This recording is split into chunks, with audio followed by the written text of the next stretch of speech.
You called it a shame spiral. Yeah. Here we go. Well, I got drunk on a night that I was supposed to write, but I didn't.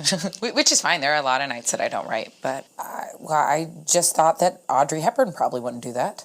Do what? Get drunk. Why wouldn't she? Because of the children.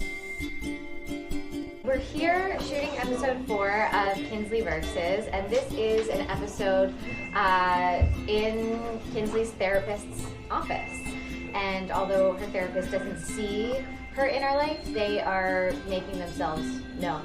We are shooting basically in, I guess, 3 locations, 4 if you count outdoors. A cafe, Kinsley's apartment, and Kinsley's therapist's office. And I think one thing that's sort of interesting, story-wise and production-wise, is what happens when you put the same characters that you know in different spaces. How does that shift the dramaturgy and the story of what's actually happening? Right, and I think one of the challenges of doing this piece is doing it in New York City, because any location that we get as an apartment, if it's believable, it's going to be tight quarters.